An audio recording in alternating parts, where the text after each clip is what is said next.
أشهد أن لا إله إلا الله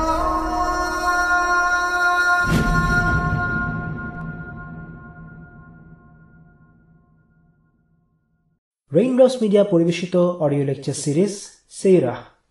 এই সিরিজে আলোচিত হবে পৃথিবীর বুকে শ্রেষ্ঠতম মানুষ রাসূলুল্লাহ মুহাম্মদ সাল্লাল্লাহু আলাইহি ওয়াসাল্লামের জীবন কথা। ইন্নাল হামদালিল্লাহ ওয়াসসালাতু ওয়াসসালামু আলা রাসূলিল্লাহ ওয়া আলা আলিহি ওয়া আসহাবিহি ওয়া সাল্লামা তাসলিমান কাসীরান মাজিদান ইলা ইয়াউমিদ্দিন, আম্মা বা'দ। আগের পর্বে আমরা আলোচনা করেছিলাম রাসূলুল্লাহ সাল্লাল্লাহু আলাইহি ওয়াসাল্লামের মাদানী জীবনের প্রথম দিকের কিছু ঘটনা নিয়ে।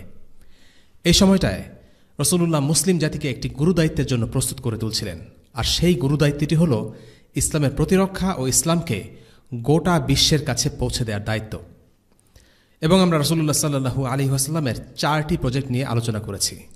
এই 4টি প্রজেক্টের উদ্দেশ্য ছিল একটি শক্তিশালী ও স্থিতিশীল ইসলামী রাষ্ট্র গড়ে তোলা। এই সময়টা ইসলামের বিভিন্ন হুকুম আহকামও নাজিল হয়, যেমন যাকাত, যাকাতুল ফিতর, সাওম। এই হুকুমগুলো মদিনার প্রথম 2 বছরে নাজিল হয়। অর্থাৎ রাজনৈতিক, সামরিক, ইবাদত সকল ব্যাপারেই বিধান নাজিল হতে থাকে এবং ইসলাম একটি পূর্ণাঙ্গ জীবন ব্যবস্থা হিসেবে গড়ে উঠতে থাকে। যদিও মুসলিমরা মদিনায় একটি স্থিতিশীল পরিবেশ লাভ করে, তারা জানত সামনে একটি দীর্ঘ ও রক্তক্ষয়ী সংঘাতের পথ অপেক্ষা করছে। আর এই সংঘাত যাদের সাথে, তারা হল কোরাইশ। মুসলিমরা মক্কা ছেড়ে মদিনায় এলেও কোরাইশরা কিন্তু ক্ষান্ত হয়নি। তারা ঠিকই মুসলিমদের হুমকি ধামকি দিয়ে যাচ্ছিল। কোরাইশরা বুঝতে পেরেছিল মুসলিমরা মক্কা ছেড়ে চলে এসেছে, কিন্তু কোরাইশদের সাথে মুসলিমদের সংঘাত মক্কার দখল বা শাসন ক্ষমতা নিয়ে নয়, বিষয়টা তার চাইতেও গভীরে। মুসলিমরা তাওহীদে বিশ্বাস করে। তারা কখনোই পবিত্র শহর মক্কায় শিরকের শাসন মেনে নেবে না। শুধু মক্কা কেন, তারা আরব এবং পৃথিবীর কোথাও ইসলাম ছাড়া অন্য কোনো বাতিল আদর্শের শ্রেষ্ঠত্ব মেনে নেবে না। কুরাইশরা বুঝতে পারছিল যদি তারা মুসলিমদের ছেড়েও দেয়, ইসলাম ঠিকই সমগ্র আরবে পৌঁছে যাবে, আর এর মাধ্যমে মক্কায় কুরাইশদের কর্তৃত্ব একসময় শেষ হয়ে যাবে। তারা বুঝতে পারছিল ইসলামের উত্থান মানেই আরবের গোত্রভিত্তিক জীবন ব্যবস্থার অবসান হবে। বাপদাদার প্রথাকে অন্ধভাবে অনুকরণ করার সংস্কৃতি বিলুপ্ত হয়ে যাবে এবং মূর্তি পূজার কোনো স্থান আরবের বুকে হবে না। আর তাই কোরাইশ নেতৃবৃন্দ শুরু থেকেই আরবে মুসলিমদের রাজনৈতিক উপস্থিতিকে যে কোনো মূল্যে দমন করার ব্যাপারে বদ্ধপরিকর হয়ে ওঠে। তাদের কথা, তাদের কাজে এই সংকল্প পরিষ্কারভাবে ধরা দেয়। এমন একটি ঘটনা ঘটে আনসারদের নেতা সাআদ ইবনে মুআজ রাদিয়াল্লাহু আনহুর সাথে। যখন তিনি কাবা তাওয়াফ করার জন্য মক্কা যান, তখন তিনি উমাইয়া বিন খালাফের সাথে দেখা করেন। উমাইয়া বিন খালাফের সাথে তার বন্ধুত্ব জাহেলিয়াতের সময় থেকেই। তিনি উমাইয়াকে কাবা তাওয়াফ করার জন্য সুবিধাজনক সময়ের ব্যাপারে জিজ্ঞেস করেন। তিনি চাচ্ছিলেন কাবায় লোক কম থাকবে এরকম একটা সময়ে তাওয়াফ করতে। উমাইয়া ভর দুপুরে সাআদ ইবনে মুআজকে নিয়ে বের হলো তাওয়াফ করতে, কারণ সে সময়টায় লোকজন কম থাকে। কিন্তু সব সমস্যার নাটের গুরু আবু জাহেল তাদের দেখে ফেলল। সে উমাইয়াকে জিজ্ঞেস করল, তোমার সাথে থাকা লোকটি কে? উমাইয়া বলল, সে হল সাআদ ইবনে মুআজ। সাআদ ইবনে মুআজ বেশ পরিচিত ব্যক্তিত্ব ছিলেন। তিনি ছিলেন আওস গোত্রের প্রধান। আবু জাহেল সাআদকে বলল, যেই লোকগুলো নিজেদের ধর্ম ত্যাগ করে চলে গেছে তাদের তুমি আশ্রয় দিয়েছ, আর এই মক্কায় এসে তুমি নিরাপদে ঘুরে বেড়াচ্ছ, এ কি করে সম্ভব? তুমি তো দাবি করেছ তুমি নাকি ওদেরকে সাহায্যও করবে। শোনো, আজ যদি তোমার সাথে আবু সাফওয়ান অর্থাৎ উমাইয়া না থাকত, তবে তুমি নিরাপদে ঘরে ফিরতে পারতে না। সাআদ ইবনে মুআজ তখন গলা চড়িয়ে আবু জাহেলকে সাবধান করে দিয়ে বললেন, দেখো, তুমি যদি আমাকে তাওয়াফ করতে বাধা দাও, তাহলে তোমাদের কাফেলাকেও আমি চলাচলে বাধা দেব। অন্য আরেকটি বর্ণনা এসেছে, তিনি বলেছেন, যদি তুমি আমাকে তাওয়াফ করতে বাধা দাও, তাহলে সিরিয়াগামী তোমাদের যে বাণিজ্যিক রুট আছে সেটা আমি নষ্ট করে দেব। কোরাইশদের কাফেলাগুলোকে মদিনার কাছ দিয়েই সিরিয়া যেতে হতো, তাই সাআদ তাকে কাফেলা আটকানোর হুমকি দেন। বলা যেতে পারে এটা ছিল একটা অর্থনৈতিক যুদ্ধের হুমকি।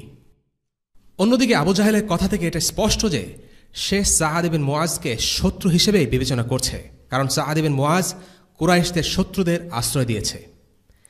এর আগে মদিনার সাথে মক্কার সম্পর্ক ছিল ভালো। বলা যায় মদিনা ছিল মক্কার বন্ধুরাষ্ট্র। মদিনা থেকে কেউ মক্কায় আসলে তার মক্কার কারো কাছ থেকে নিরাপত্তা বা ভিসার প্রয়োজন হতো না। কিন্তু হিজরতের ঘটনার পর আবু জাহেল মক্কার পররাষ্ট্রনীতিতে একটি পরিবর্তন আনল, আর তা হল মদিনা থেকে এখন মক্কায় কেউ আসতে চাইলে তাকে মক্কার কারো নিরাপত্তা নিয়েই আসতে হবে অথবা আমান নিয়ে আসতে হবে। এর মাধ্যমে সে পরিষ্কারভাবে বুঝিয়ে দিল যে কুরাইশরা এখন মদিনাকে শত্রু রাষ্ট্র হিসেবেই দেখছে। কুরাইশদের পক্ষ থেকে হুমকির ঘটনা কেবল একটি নয়। রাসূলুল্লাহ সাল্লাল্লাহু আলাইহি ওয়াসাল্লাম মদিনায় হিজরত করার পরপরই কুরাইশরা আব্দুল্লাহ ইবনে উবাইয়ের কাছে একটি চিঠি লিখে বলে, তুমি আশ্রয় দিয়েছ আমাদের সবচেয়ে ভয়ানক শত্রুকে, হয় তুমি তাকে হত্যা করবে অথবা তাকে মদিনা থেকে বের করে দেবে। যদি তা না করো তবে আমরা শপথ করছি তোমাদেরকে শান্তিতে থাকতে দেব না। আমরা তোমাদের পুরুষদের হত্যা করব এবং তোমাদের স্ত্রীদেরকে দাসী বানিয়ে ছাড়ব। কুরাইশদের উদ্দেশ্য ছিল আব্দুল্লাহ ইবনে উবাইকে কাজে লাগিয়ে মদিনায় মোটামুটি একটা গৃহযুদ্ধ বাঁধিয়ে দেওয়া। এবং এই চিঠি পাঠানোর সময় মুনাফিকদের নেতা আব্দুল্লাহ ইবনে উবাই তখনও মুসলিম হয়নি। আসলে সে কখনোই সত্যিকারে মুসলিম হয়নি। তার ইসলাম গ্রহণ ছিল লোক দেখানো বা আইওয়াশ। সে যখন এই চিঠিটি পেল তখন সে তার সাঙ্গপাঙ্গদের নিয়ে রাসূলুল্লাহ সাল্লাল্লাহু আলাইহি ওয়াসাল্লামের বিরুদ্ধে যুদ্ধ করার পরিকল্পনা করছিল। কিন্তু রাসূলুল্লাহ সাল্লাল্লাহু আলাইহি ওয়াসাল্লাম তাদের এই পরিকল্পনা সম্পর্কে জেনে যান এবং তাদের সাবধান করে দিয়ে বলেন, কুরাইশদের হুমকিতে তোমরা বেশ ভালোই নাড়া খেয়েছ মনে হচ্ছে। তোমরা জেনে রাখো, তোমরা যা পরিকল্পনা করছো তা তাদের পরিকল্পনার চাইতেও ভয়ঙ্কর, কারণ তোমরা নিজেদের ভাই এবং সন্তানদের বিরুদ্ধে যুদ্ধ করার পরিকল্পনা করছো। রাসূলুল্লাহ সাল্লাল্লাহু আলাইহি ওয়াসাল্লাম বলতে চাইছিলেন, আব্দুল্লাহ ইবনে উবাই যদি মদিনার অভ্যন্তরে গৃহযুদ্ধ বাধায় তাহলে তার গোত্রের লোকদের বিরুদ্ধেই তাকে যুদ্ধে নামতে হবে, আর এটা কখনোই শোভনীয় হবে না। এই কথার পর আব্দুল্লাহ ইবনে উবাই তাদের বিদ্রোহের পরিকল্পনা বাদ দেয়। এখানে লক্ষণীয়, আল্লাহ রাসূল সাল্লাল্লাহু আলাইহি ওয়াসাল্লাম নবগঠিত রাষ্ট্রের বিরুদ্ধে একটি বিদ্রোহের পরিকল্পনাকে গোড়াতেই কিভাবে ভণ্ডুল করে দিলেন। তিনি কোনো অস্ত্র প্রয়োগ বা হুমকিধামকি ছাড়াই আব্দুল্লাহ ইবনে উবাইকে থামিয়ে দিতে সক্ষম হন। তিনি শুধু তার কথার মাধ্যমে তাদেরকে নাড়া দিতে সক্ষম হন। নবীজি সাল্লাল্লাহু আলাইহি ওয়াসাল্লাম তার চারপাশে সমাজ ও মানুষগুলোকে ভালোভাবে বুঝতেন। তিনি বুঝতেন তাদের কাছে সবচেয়ে দামি হল তাদের গোত্র আর পারিবারিক সম্পর্ক। তিনি সেই কথাটি তাদের স্মরণ করিয়ে দিলেন যে মদিনার ইসলামী রাষ্ট্রের বিরুদ্ধে বিদ্রোহ করার অর্থ হল আব্দুল্লাহ ইবনে উবাই আর তার সঙ্গীদেরকে তাদের নিজ পরিবার আর গোত্রের মানুষদের বিরুদ্ধে দাঁড়াতে হবে, যেটা তারা স্বভাবতই অপছন্দ করবে। যদিও আইনত বা সাংবিধানিকভাবে চিন্তা করলে এই বিদ্রোহ সম্পূর্ণভাবে অবৈধ, রাসূলুল্লাহ সাল্লাল্লাহু আলাইহি ওয়াসাল্লাম তাদেরকে সে কথা স্মরণ না করিয়ে তাদের গোত্রের কথা স্মরণ করিয়ে দিলেন, কারণ এই লোকগুলো ছিল মুশরিক আর তাদের দুর্বলতা হচ্ছে তাদের গোত্র। আর এভাবে মাদানী জীবনের একদম প্রথম দিকে রাসূলুল্লাহ সাল্লাল্লাহু আলাইহি ওয়াসাল্লাম খুব সহজভাবে এই ষড়যন্ত্র বানচাল করতে সক্ষম হন। মদিনা ইসলামী রাষ্ট্রের অভ্যন্তরে বিদ্রোহের সুযোগ সন্ধানী গোষ্ঠীর উৎপাত এবং বহিঃশত্রুর আক্রমণের সম্ভাবনা, এই দুই মিলিয়ে মদিনার প্রথম দিকের সময়টি ছিল অনিশ্চয়তা, অনিরাপত্তা ও আশঙ্কায় ঘেরা। যদিও মদিনাতে ইসলামী রাষ্ট্র প্রতিষ্ঠিত হয়েছিল, কিন্তু তবুও রাসূলুল্লাহ সাল্লাল্লাহু আলাইহি ওয়াসাল্লাম ও মুসলিমরা মদিনাতে সম্পূর্ণ নিরাপদ ছিলেন না। একটি ঘটনা থেকে আমরা বুঝতে পারি মদিনা কতটা অনিরাপত্তায় ভুগছিল। এক রাতের ঘটনা, রাসূলুল্লাহ সাল্লাল্লাহু আলাইহি ওয়াসাল্লাম কিছুতেই ঘুমাতে পারছিলেন না। তিনি চাচ্ছিলেন কেউ যেন তাকে সারা রাত পাহারা দেয়। এই হাদিসটি বর্ণনা করেছেন উম্মুল মুমিনিন আয়েশা রাদিয়াল্লাহু আনহা। তিনি বলেন, আল্লাহ রাসূল সাল্লাল্লাহু আলাইহি ওয়াসাল্লাম এক রাতে বিছানায় শুয়ে বলছিলেন, মুমিনদের মধ্যে কি কেউ এমন আছে যে সারা রাত আমাকে পাহারা দেবে? আয়েশা বললেন, আমরা অস্ত্রের আওয়াজ শুনতে পেলাম। রাসূলুল্লাহ সাল্লাল্লাহু আলাইহি ওয়াসাল্লাম জিজ্ঞেস করলেন, কে তুমি? তখন সাদ বিন আবি ওয়াক্কাস রাদিয়াল্লাহু আনহু বললেন, হে আল্লাহ রাসূল, আমি আপনাকে পাহারা দিতে এসেছি। আয়েশা রাদিয়াল্লাহু আনহা বলেন, সেই রাতে রাসূলুল্লাহ সাল্লাল্লাহু আলাইহি ওয়াসাল্লাম এতটাই গভীর ঘুমে আচ্ছন্ন হয়ে পড়েছিলেন যে আমি তার নাক ডাকার শব্দ শুনতে পেয়েছিলাম। ইবন হাজার আল আসকালানী রাহিমাহুল্লাহ এই হাদিসের ব্যাখ্যায় মন্তব্য করেছেন, নিরাপত্তার বিষয়ে মুসলিমদের উদাসীন বা অসতর্ক হওয়া উচিত নয়। রাসূলুল্লাহ সাল্লাল্লাহু আলাইহি ওয়াসাল্লাম হুমকির আশঙ্কা করছিলেন এবং তিনি এই ব্যাপারটি অত্যন্ত গুরুত্বের সাথে দেখেছেন। তিনি নিরাপত্তাহীনতায় ঘুমাতে পারছিলেন না। তিনি চাচ্ছিলেন কেউ তাকে পাহারা দিক। এ থেকে বোঝা যায় একজনের মুসলিমের অসতর্ক হওয়া উচিত নয়। তিনি আরও বলেছেন যে নেতা কিংবা আলিমদের নিরাপত্তা দেওয়া মুসলিমদের দায়িত্ব। তৃতীয় যে মন্তব্যটি তিনি করেছেন তা হল, রাসূলুল্লাহ সাল্লাল্লাহু আলাইহি ওয়াসাল্লাম নিরাপত্তা চেয়েছেন এই কারণে যেন তার উম্মাহ নিরাপত্তা ও সতর্কতা অবলম্বনের ব্যাপারে মনোযোগী হয়। এটা ছিল তাদের জন্য একটি শিক্ষা। তবে পরবর্তীতে রাসূলুল্লাহর নিরাপত্তার দায়িত্ব স্বয়ং আল্লাহ তাআলাই নিজের হাতে নিয়েছিলেন। সেই পর্যন্ত সাহাবীরা আল্লাহ রাসূলের নিরাপত্তার বিষয়টি দেখতেন। পরে যখন সূরা মাইদার ৬৭ নম্বর আয়াতে ওয়াল্লাহু ইয়াসিমুকা মিনান নাস, অর্থাৎ আল্লাহ আপনাকে মানুষের কাছ থেকে রক্ষা করবেন, এই আয়াতটি নাজিল হলো, তখন আল্লাহ তাআলা নবীজিকে বলে দিলেন যে তার কোনো পাহারাদারের দরকার নেই, আল্লাহ নিজেই তার রাসূলের নিরাপত্তার দায়িত্ব নিয়েছেন। এই আয়াত অবতীর্ণ হওয়ার পর রাসূলুল্লাহ সাল্লাল্লাহু আলাইহি ওয়াসাল্লাম বাইরে এসে সাআদকে চলে যেতে বললেন। এই ঘটনাগুলো থেকে আমরা মদিনা রাষ্ট্রের একটি চিত্র পাই। মদিনার যেমন বাহ্যিক শত্রু ছিল, ভেতরেও ছিল, আর তাদের কারণে মুসলিমরা অনিরাপত্তায় ভুগছিল। আর পরবর্তী প্রায় ৫টি বছর মুসলিমদের মধ্যে এই অবস্থা বিরাজমান ছিল। কুরাইশরা অনবরত বিভিন্ন উপায়ে রাসূলুল্লাহ সাল্লাল্লাহু আলাইহি ওয়াসাল্লাম ও তার সাহাবাদের কাজে বাধা দেওয়ার চেষ্টা করছিল। উপরন্তু তারা অন্যায়ভাবে মুসলিমদের মক্কা থেকে বের করে দিয়েছিল আর তাদের সম্পদ নিজেরা দখল করে নেয়। এই প্রেক্ষাপটে আল্লাহ তাআলা মুসলিমদের আত্মরক্ষার জন্য জিহাদের অনুমতি দিলেন, আর সেটাই ছিল পরিস্থিতির দাবি। নবগঠিত ইসলামী রাষ্ট্রকে এই জাতীয় হুমকি আর আক্রমণ থেকে রক্ষা করার জন্য আল্লাহ রাসূল সাল্লাল্লাহু আলাইহি ওয়াসাল্লাম মদিনার মুসলিম সমাজের ব্যাপক সামরিকীকরণ করলেন, যা আমরা এর আগে একটি পর্বে বিশদভাবে আলোচনা করেছি। আজকের পর্বে আমরা আলোচনা করব মদিনার ইসলামী রাষ্ট্র প্রতিরক্ষা ও ইসলামের দাওয়াতকে সম্প্রসারিত করার জন্য রাসূলুল্লাহ সাল্লাল্লাহু আলাইহি ওয়াসাল্লাম কি কি সামরিক পদক্ষেপ নিয়েছিলেন। সত্যি বলতে পুরো মাদানী যুগ ধরে একটা বড় অংশ জুড়ে সিরাতে আলোচিত হয় এসব সামরিক অভিযান বা জিহাদের কাহিনী। এক একটা সামরিক অভিযানের প্রকৃতি ছিল এক এক রকম। কোনোটা ছিল আক্রমণাত্মক, কোনোটা ছিল রক্ষণাত্মক। কিছু অভিযানের উদ্দেশ্য ছিল স্রেফ শত্রুদেরকে ভীত সন্ত্রস্ত করা, কোনো অভিযানের উদ্দেশ্য ছিল কোনো গোত্রকে বশ মানতে বাধ্য করা, কোনো অভিযানের উদ্দেশ্য ছিল শত্রুকে নিষ্ক্রিয় করে রাখা, আবার বদর, উহুদ এগুলো ছিল সরাসরি ময়দানে শত্রুর সাথে মোকাবেলা। সিরাতে সংঘটিত এই সামরিক কার্যক্রমকে মোটা দাগে দুই ভাগে ভাগ করা হয়, গাজওয়া এবং সারিয়া। বদর বা উহুদের যুদ্ধকে বলা হয় গাজওয়ায়ে বদর বা গাজওয়ায়ে উহুদ। অন্যদিকে আবু উবাইদা ইবনুল জাররাহ রাদিয়াল্লাহু আনহুর নেতৃত্বে সামরিক অভিযানকে বলা হয় সারিয়া আবু উবাইদা। পার্থক্য হল, যেসব অভিযানে রাসূলুল্লাহ সাল্লাল্লাহু আলাইহি ওয়াসাল্লাম সরাসরি অংশগ্রহণ করেননি সেগুলোকে সারিয়া বলা হয়, আর রাসূলুল্লাহ সাল্লাল্লাহু আলাইহি ওয়াসাল্লাম যেসব অভিযানে নেতৃত্ব দিয়েছেন সেগুলোকে বলা হয় গাজওয়া। গাজওয়া বলতে সাধারণভাবে বোঝানো হয় সেসব যুদ্ধ যেগুলোতে প্রতিপক্ষকে পরাজিত করার উদ্দেশ্যে সেনাদল পাঠানো হয়, আর সারিয়া বলতে বোঝানো হয় সেনা অভিযান বা মিলিটারি রেড। তবে একটি ব্যতিক্রম আছে, সেটা হলো মুতার যুদ্ধ। মুতার যুদ্ধে নবীজি সাল্লাল্লাহু আলাইহি ওয়াসাল্লাম যদিও নিজে অংশ নেননি, তবুও এটাকে সারিয়া না বলে গাজওয়া বলা হয়, কারণ এই অভিযানে অনেক বড় সেনাবাহিনী পাঠানো হয়েছিল এবং রোমানদের সাথে মুসলিমরা সরাসরি এই যুদ্ধে অংশ নেয়, তাই এই যুদ্ধকে গাজওয়ার মর্যাদা দেয়া হয়। পুরো সিরাত জুড়ে অন্তত ৩৮টি সারিয়ার ঘটনা আছে, আর গাজওয়া আছে ২৭টি। তবে কোনো কোনো হিসাব অনুসারে এই সংখ্যা আরও বেশি। এখন আমরা বদরের যুদ্ধের আগে যে কয়টি সামরিক অভিযান সংঘটিত হয়েছিল সেগুলো নিয়ে আলোচনা শুরু করতে যাচ্ছি। শুরুতেই গাজওয়াতুল আবওয়া। রাসূলুল্লাহ সাল্লাল্লাহু আলাইহি ওয়াসাল্লাম সর্বপ্রথম যে গাজওয়ায় অংশ নিয়েছেন সেটি হলো গাজওয়াতুল আবওয়া। এই গাজওয়াতে কোনো যুদ্ধ হয়নি। এই যুদ্ধে বনু দামরা গোত্রের সাথে মদিনার শান্তি চুক্তি হয়। এরপর রাসূলুল্লাহ সাল্লাল্লাহু আলাইহি ওয়াসাল্লাম উবাইদা ইবনে হারিসের নেতৃত্বে সারিয়া পাঠান। তিনি নিজে সেই অভিযানে অংশ নেননি। এই দলে ৬০ জন মুহাজির ছিলেন। তারা সবাই পায়ে হেঁটে এই অভিযানে অংশগ্রহণ করেছিলেন। তারা রাতে হাঁটতেন আর দিনে লুকিয়ে থাকতেন। এই অভিযানে তীর ছোড়াছুড়ি হয়েছিল, কিন্তু কেউ মারা যায়নি।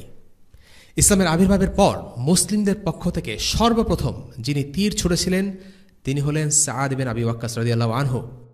তিনি বলেছেন, ইন্নিলি আউয়ালুল আরব রামিয়া বিসুফিন ফি সাবিলিল্লাহ। আমি সেই আরব যে আল্লাহর রাস্তায় প্রথম তীর নিক্ষেপ করি। দ্বিতীয় ঘটনা, হামজা বিন আব্দুল মুত্তালিব রাদিয়াল্লাহু আনহুর নেতৃত্বে আরেকটি সারিয়া পাঠানো হয়। এই অভিযানে ৩০ জন মুহাজিরকে পাঠানো হয়। এবার তারা উটে চড়ে অভিযানে অংশগ্রহণ করেছিলেন। তারা কুরাইশদের একটি কাফেলা আক্রমণ করার জন্য গিয়েছিলেন। এই কাফেলাতে কুরাইশদের প্রচুর সম্পদ ছিল এবং একসাথে অনেক রক্ষকও ছিল।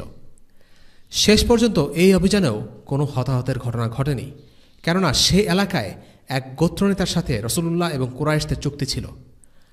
কোনো ধরনের মারামারি যাতে না হয় সে ব্যাপারে তিনি লক্ষ্য রেখেছিলেন। এই ঘটনার পর আবু জাহেল তার লোকদের কাছে গিয়ে সতর্ক করে বলল, মুহাম্মদ ক্রুদ্ধ সিংহের ন্যায় তাদের পিছনে লেগে আছে, কেননা তাকে ও তার সঙ্গীদেরকে মক্কা থেকে বের করে দেওয়া হয়েছে। আবু জাহেল তার লোকদের সতর্ক থাকা নির্দেশ দিয়ে বলল যে মুহাম্মদ সাল্লাল্লাহু আলাইহি ওয়াসাল্লাম তাদের কাফেলা ও তাদের উপর আক্রমণ করার জন্য অপেক্ষা করছে। 3 নম্বর ঘটনা, আরও একটি গাজওয়া সংঘটিত হয়েছিল যার নাম গাজওয়ায়ে বুয়াত। 100 সদস্যের কুরাইশদের একটি কাফেলা দখল করার জন্য এই অভিযান পরিচালিত হয়। সেই কাফেলার নেতৃত্বে ছিল উমাইয়া বিন খালাফ। আমাদের নিশ্চয় মনে আছে, উমাইয়া বিন খালাফ হল সেই ব্যক্তি যে ছিল বিলাল রাদিয়াল্লাহু আনহুর সেই অত্যাচারী মনিব। কিন্তু মুসলিমরা কাফেলাটি খুঁজে পায়নি, তাই কোনো হতাহতের ঘটনা ঘটেনি। 4 নম্বর ঘটনা, গাজওয়াত আল আশিরা বা উসাইরাতেও একইভাবে একটি কাফেলা আটক করার জন্য সেনাদল পাঠানো হয়, কিন্তু সেবারও কোনো যুদ্ধ বা সংঘর্ষ হয়নি। তবে বনু মুদলিজ নামের একটি গোত্রের সাথে শান্তি চুক্তি স্থাপিত হয়। 5 নম্বর ঘটনা, এরপরে ঘটে সারিয়ায়ে সাআদ বিন আবি ওয়াক্কাস। এই অভিযানে 8 জন মুহাজির অংশ নেন। সারিয়াটি পাঠানো হয় হিজাজে। তারা খরার নামের একটি স্থান পর্যন্ত যান এবং মদিনায় ফিরে আসেন। 6 নম্বর ঘটনা, এরপর অভিযান হল গাজওয়ায়ে বদর উলা। এটি বদরের যুদ্ধ নয়, তবে বদরের ময়দানের পাশে এই অভিযান সংঘটিত হয়। অভিযানের কারণ হল কুরস ইবন জাবির আল ফিহরি নামের এক লোক মদিনাবাসের কিছু উট আর পশু নিয়ে পালিয়ে যায়। এরপর মুসলিমরা তাকে ধাওয়া করতে করতে বদরের প্রান্তরের পাশে সাফওয়ানের উপত্যকা পর্যন্ত চলে যায়, কিন্তু লোকটি পালিয়ে যেতে সমর্থ হয়, তাই মুসলিমরা মদিনায় ফিরে আসে। উল্লেখ্য, বদরের প্রান্তর মদিনা থেকে প্রায় 150 কিলোমিটার মতো দূরত্ব। সুতরাং এই একটা সারিয়া খুব যে ছোট ছিল তাও না। এই সবগুলো অভিযান হিজরতের প্রথম 2 বছরের মধ্যেই পরিচালিত হয়। 7 নম্বর ঘটনা, সারিয়ায়ে নাখলা। আমরা এখন যে সারিয়া নিয়ে আলোচনা করব এটি হচ্ছে এখন পর্যন্ত ঘটে যাওয়া সবচেয়ে গুরুত্ববাহী ও তাৎপর্যপূর্ণ ঘটনা। ইসলামের ইতিহাসে এই সারিয়া বেশ তাৎপর্য বহন করে। এই সারিয়ায় ঘটে যাওয়া একটি ঘটনা নিয়ে আল্লাহ তাআলা কিছু আয়াত নাজিল করেন, যা আমাদের বর্তমান সময়ের সাথে বিশেষভাবে প্রাসঙ্গিক। এই সারিয়ার নেতৃত্বে ছিলেন মুহাজির সাহাবী আব্দুল্লাহ ইবন জাহাশ রাদিয়াল্লাহু আনহু। অল্প সংখ্যক সাহাবীকে তার সাথে পাঠানো হয়। উদ্দেশ্য ছিল কুরাইশদের একটি কাফেলা আক্রমণ করা। অভিযানের পূর্বে রাসূলুল্লাহ সাল্লাল্লাহু আলাইহি ওয়াসাল্লাম আব্দুল্লাহ ইবন জাহাশের হাতে একটি চিঠি দিয়ে নির্দিষ্ট জায়গায় যেতে বলেন। সেখানে গিয়ে 2 দিন পর চিঠিটি পড়ার নির্দেশ দিলেন। আল্লাহ রসুলের নির্দেশ অনুযায়ী আব্দুল্লাহ ইবন জাহাশ রাদিয়াল্লাহু আনহু 2 দিন পরে চিঠিটি খুললেন এবং চিঠিতে রাসূলুল্লাহ সাল্লাল্লাহু আলাইহি ওয়াসাল্লাম নির্দেশ দিয়েছিলেন মক্কা ও তায়েফের মধ্যবর্তী একটা জায়গায় যেতে। চিঠিতে আরও লেখা ছিল, অভিযানে প্রেরিত সাহাবীদের মধ্যে যারা স্বেচ্ছায় যেতে চায় তারা যেন আব্দুল্লাহ ইবন জাহাশকে অনুসরণ করে। অর্থাৎ এই সারিয়াতে অংশ নেওয়া বাধ্যতামূলক ছিল না, কেউ চাইলে অংশ না নেওয়ারও সুযোগ ছিল। সম্ভবত অভিযানটি বেশ বিপজ্জনক হওয়ায় এরকম নির্দেশ দেয়া হয়েছিল। আব্দুল্লাহ ইবন জাহাশ রাদিয়াল্লাহু আনহুকে যে এলাকায় যেতে বলা হয়েছিল সেটি কাফেরদের ভূখণ্ডের কাছাকাছি ছিল। সেখানে একটি কুরাইশ কাফেলা পাওয়া যাবে, সেটি আক্রমণ করাই ছিল এই সারিয়ার উদ্দেশ্য। এর আগ পর্যন্ত যতগুলো সারিয়া পরিচালিত হয়েছে সেগুলো ছিল মদিনার কাছাকাছি, কিন্তু এবারের বিষয়টি ভিন্ন। কিন্তু মক্কা ও তায়েফের মধ্যবর্তী এই জায়গাটি মদিনা থেকে বেশ দূরে হওয়ায় এই অভিযানটি বিপজ্জনক ছিল। উল্লেখ্য, মক্কা আর মদিনার দূরত্ব প্রায় 450 কিলোমিটার। আব্দুল্লাহ ইবন জাহাশ রাদিয়াল্লাহু আনহু চিঠিতে যা লেখা ছিল তা দলের অন্যান্যদের জানিয়ে দিলেন এবং বললেন তিনি এই অভিযানে যাবেন এবং যার যার ইচ্ছা হয় সে যেন অনুসরণ করেন।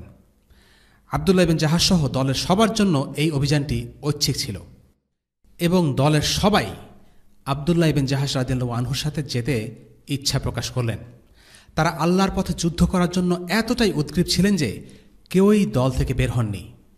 তাদের এই অদম্য বাসনায় বলে দেয় যে তারা দুনিয়ার জন্য যুদ্ধ করতেন না, বরং তারা আল্লাহর জন্যই যুদ্ধ করতেন।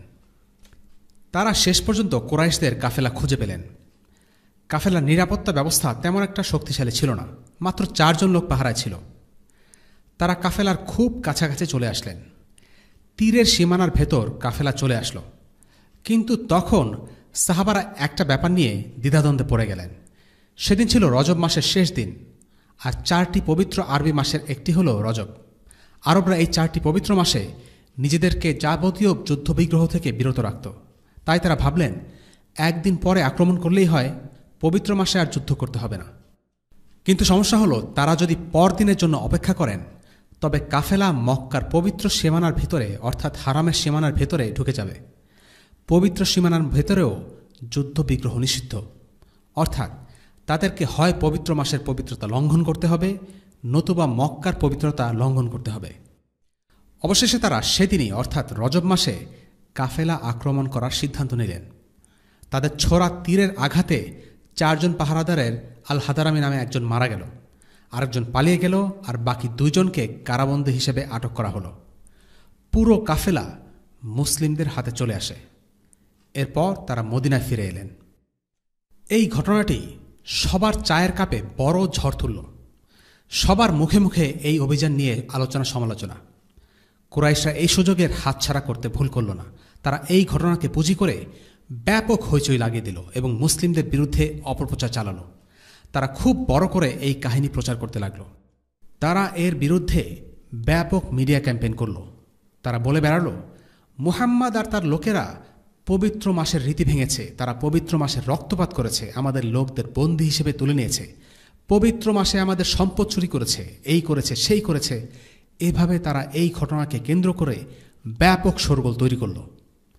পুরো আরবের সামনে মুসলিমদের হেয় করাই ছিল তাদের উদ্দেশ্য। পবিত্র মাসকে আরবরা সম্মান করত। সেই মাসগুলোতে তারা যুদ্ধবিগ্রহ খুনোখুনি করত না, এবং যারা করত তাদেরকে খুব খারাপ চোখে দেখা হতো। মক্কার কুরাইশরা এই সুযোগটি নিল, পুরো আরবের সামনে মুসলিমদেরকে বাজেভাবে উপস্থাপন করার একটা সুযোগ পেয়ে গেল। তাদের এই মিডিয়া ক্যাম্পেইনের ঢেউ মদিনা পর্যন্ত গিয়ে ঠেকল। ইহুদিরা বলতে লাগল, মুসলিমদের সাথে শুধু মক্কার কুরাইশরা না, পুরো আরবদের সাথেই যুদ্ধ বেঁধে যাবে, কারণ মুসলিমরা হারাম মাসের পবিত্রতা নষ্ট করেছে।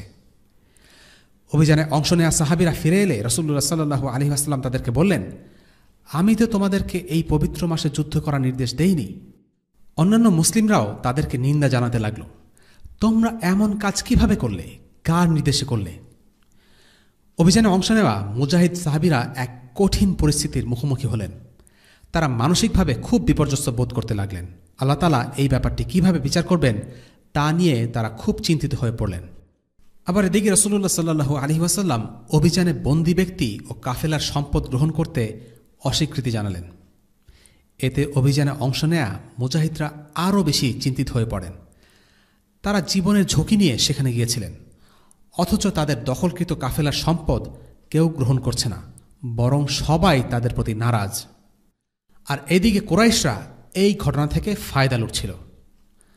এরপর সূরা বাকারার এই আয়াতটি অবতীর্ণ হয়, يسألونك عن الشهر الحرام قتال فيه قل قتال فيه كبير وصد عن سبيل الله وكفر به والمسجد الحرام وإخراج أهله منه أكبر عند الله والفتنة أكبر من القتل ولا يزالون يقاتلونكم حتى يردوكم عن دينكم إن استطاعوا ومن يرتدد منكم عن دينه فيمت وهو كافر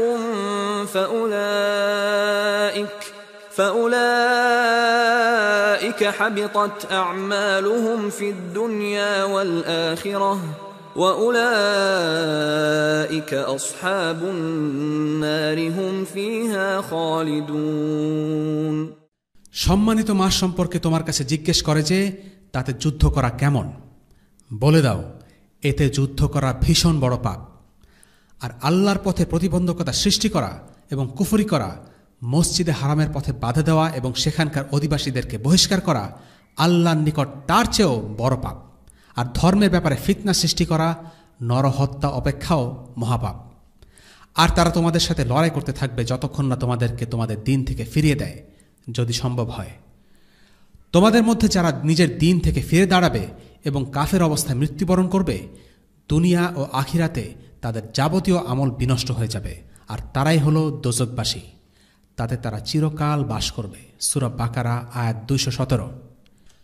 এই ঘটনার পর আল্লাহ রাসূলের কাছে প্রশ্ন তোলা হয়েছিল, সম্মানিত মাসে যুদ্ধ করা কি ইসলামে বিধান আছে? আল্লাহ তাআলা এই প্রশ্নের জবাবে উত্তর দিলেন, হ্যাঁ। আব্দুল্লাহ ও তার লোকেরা যে কাজ করেছে, অর্থাৎ পবিত্র মাসে যুদ্ধ করা অনেক বড় পাপ। কিন্তু এরপরেই আল্লাহ তাআলা মুসলিমদেরকে শিখিয়ে দিলেন কিভাবে এইসব ঘটনা সঠিক দৃষ্টিকোণ থেকে বিচার করতে হয়। আল্লাহ তাআলা বললেন, এই সাহাবারা যা করেছেন তা ভীষণ গুনাহের কাজ। কিন্তু এর পরপরই আল্লাহ তাআলা কুফফারদের দ্বারা সংঘটিত বড় বড় অপরাধগুলোর তালিকা তুলে ধরলেন। প্রথমত, আল্লাহর পথে প্রতিবন্ধকতা সৃষ্টি করা। কুরাইশের লোকেরা মানুষকে ইসলাম গ্রহণে বাধা দিত। দ্বিতীয়ত, কুফরি করা। এটি হলো আরও একটি বড় গুনাহের কাজ, যা কুরাইশের লোকেরা অনবরত করেই যাচ্ছিল। তৃতীয়ত, মসজিদুল হারামের পথে বাধা দেওয়া। মুসলিমদেরকে তখন মক্কায় যেতে দেয়া হতো না। চতুর্থত, সেখানকার অধিবাসীদেরকে বহিষ্কার করা। কুরাইশরা মুহাজিরদের মক্কা থেকে বের করে দিয়েছিল। এই আয়াতটি সবাইকে পুরো বিষয়টি সঠিকভাবে দেখতে শেখালো। আল্লাহ তাআলা বললেন, আব্দুল্লাহ বিন জাহাশ যা করেছিল তা ভুল ছিল, কিন্তু কুরাইশরা 13 বছর ধরে যা যা করে আসছে তা আরও অনেক গুণ বড় অপরাধ। আল্লাহ চাননি কাফিরদের প্রচারণার প্রভাবে মুসলিমরা নিজেদের ভুল নিয়ে ব্যস্ত হয়ে পড়ুক আর কাফিরদের অপরাধগুলো ভুলে যাক। কাফিররা নিজেদের অপরাধ ঢাকবার জন্য মুসলিমদের দোষগুলো নিয়ে বেশি বেশি সমালোচনা করে, প্রোপাগান্ডা ছড়ায়। আল্লাহ চেয়েছেন মুসলিমরা যেন কাফিরদের আরও বড় বড় অপরাধগুলো তাদের চোখে আঙ্গুল দিয়ে দেখিয়ে দেয়, যেন তারা মুসলিমদের ভুল ত্রুটি নিয়ে কথা বলতে না পারে।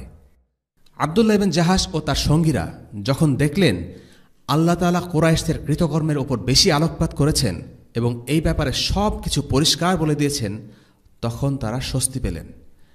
এখন তারা আশা করছেন স্বীকৃতির।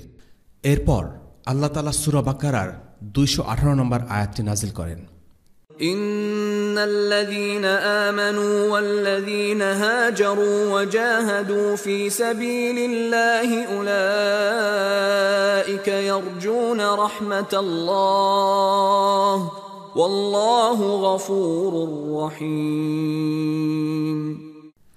আর এতে কোনো সন্দেহের অবকাশ নেই যে যারা ঈমান এনেছে এবং যারা হিজরত করেছে এবং যারা আল্লাহর পথে লড়াই জিহাদ করেছে তারা আল্লাহর রহমতের প্রত্যাশী, আর আল্লাহ হচ্ছেন ক্ষমাকারী, করুণাময়।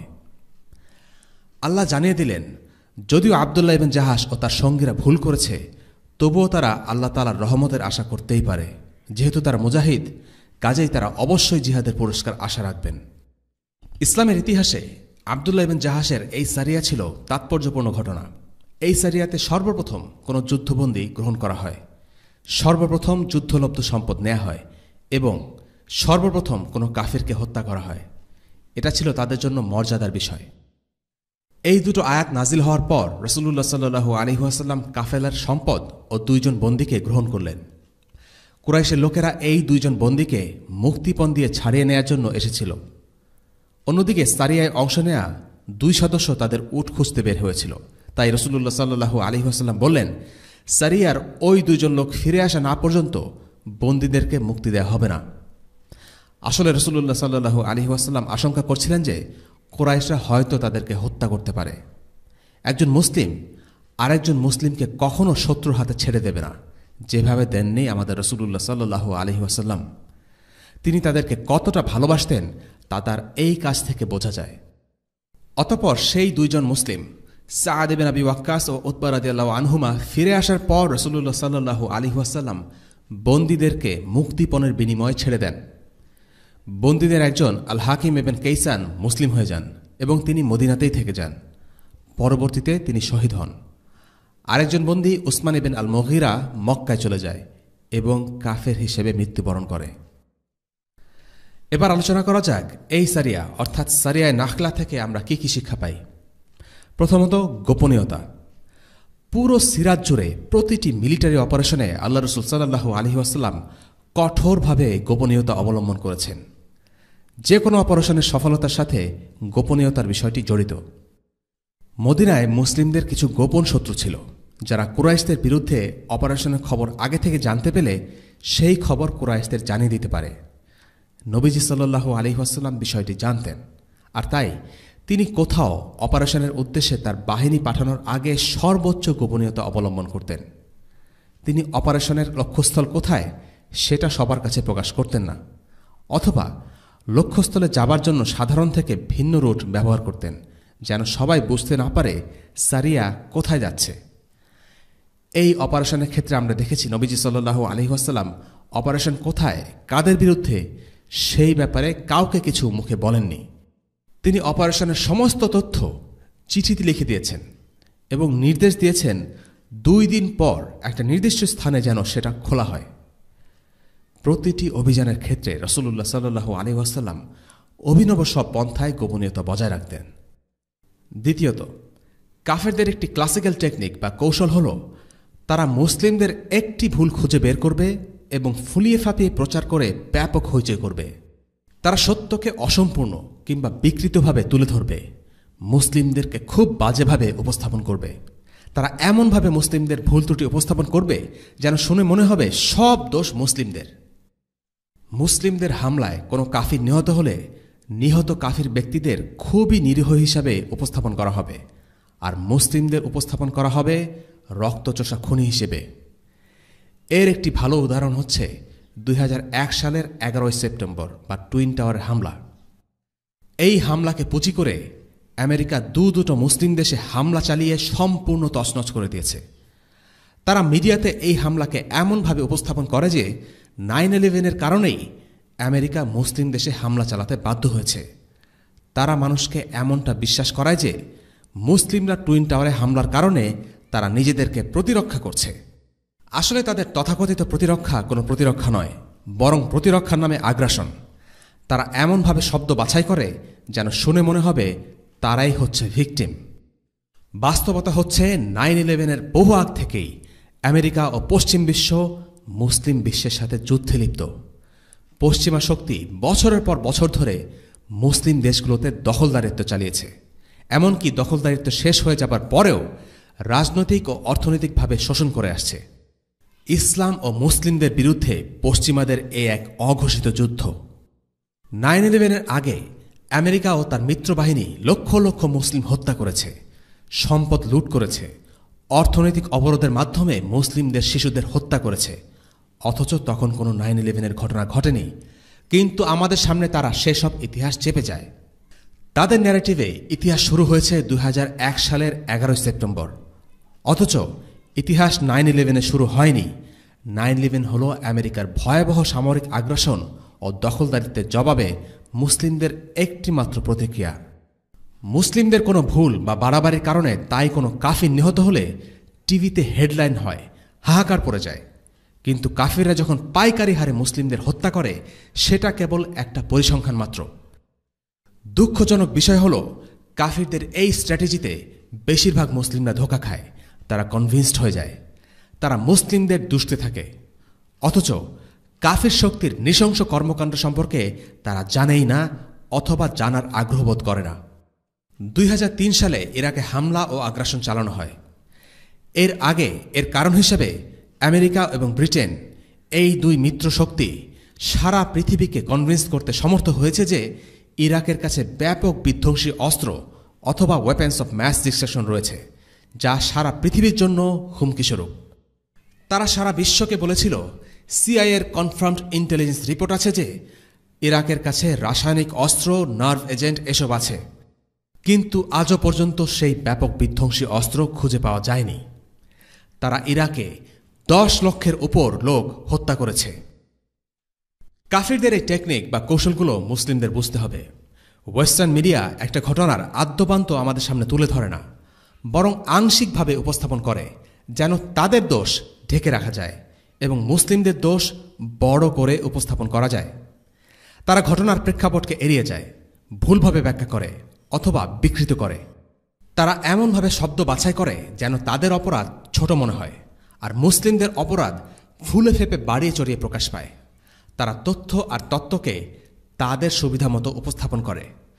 মূল উদ্দেশ্য একটাই, নিজেদের অপকর্ম চেপে যাওয়া আর অন্যের দিকে বারবার আঙ্গুল তুলে পরিস্থিতি গরম করে রাখা, যেন একে পুঁজি করে নিজেদের ফায়দা হাসিল করতে পারে। আজকে আমেরিকা এবং পশ্চিমা বিশ্ব সেই কাজটি করছে যা করেছিল কুরাইশরা।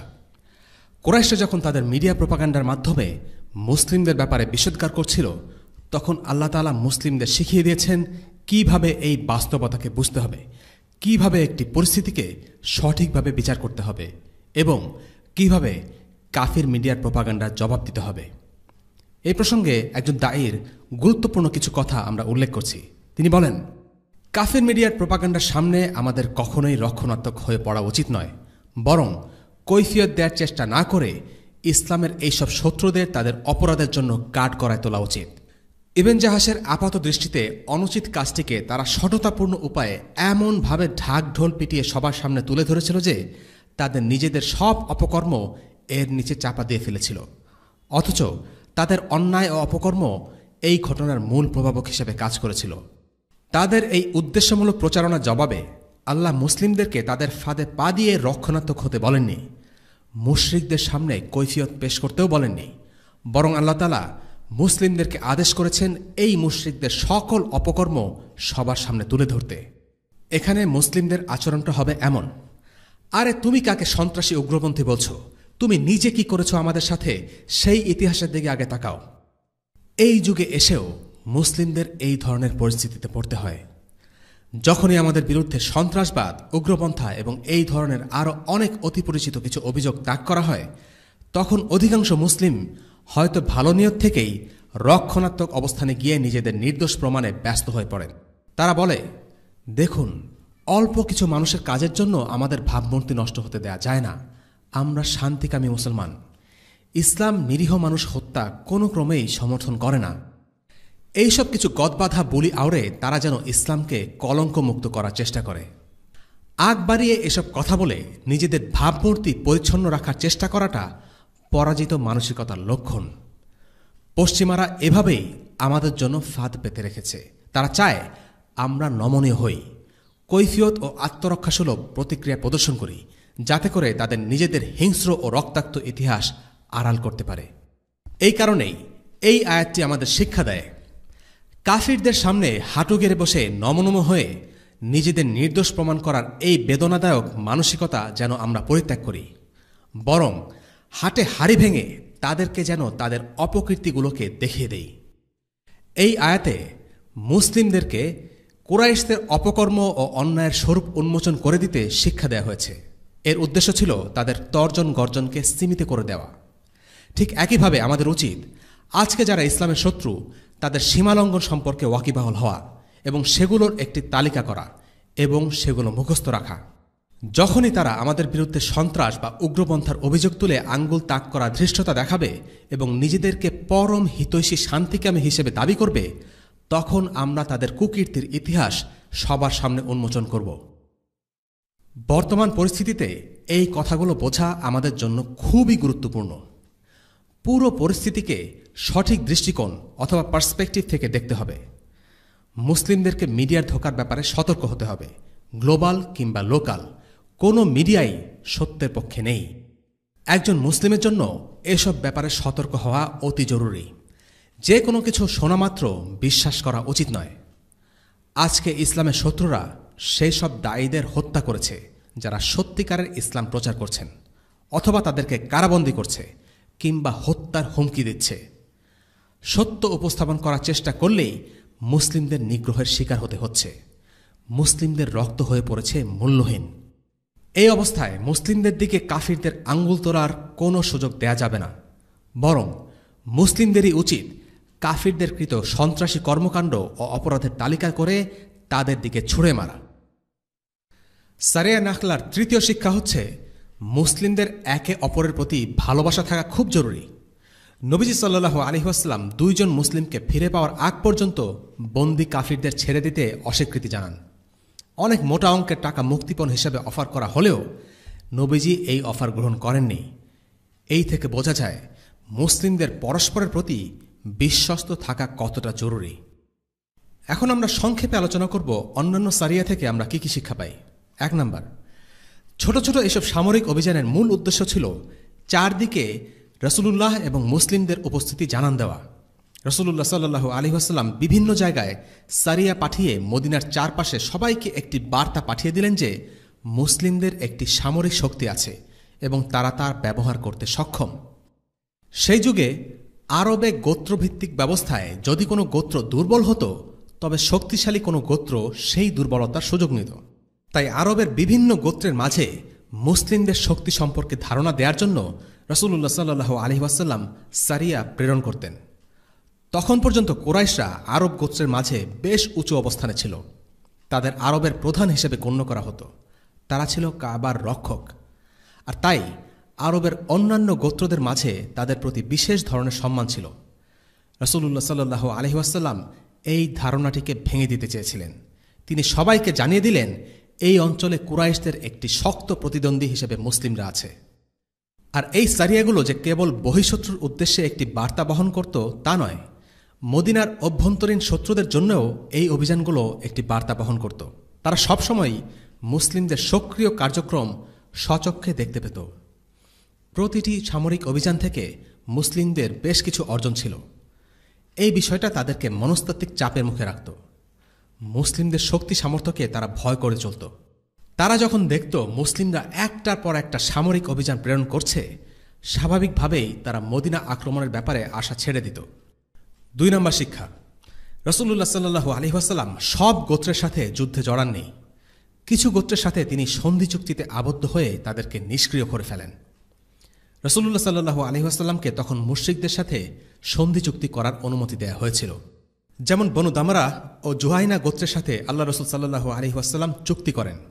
বনু দামরা গোত্রের অবস্থান ছিল মদিনার বেশ কাছেই।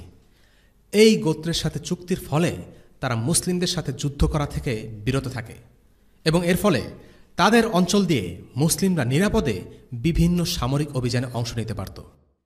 এই চুক্তিগুলো আরবের কুরাইশদের রাজনৈতিক ক্ষমতা খর্ব করার ব্যাপারে ভূমিকা পালন করে, কারণ কুরাইশদের সাথে আরব মুশরিক অন্যান্য গোত্রগুলোর মিত্রতা ছিল। পুরো আরবে কুরাইশরা নিরাপদে চলাফেরা করত, কেউ তাদের বাধা দিত না।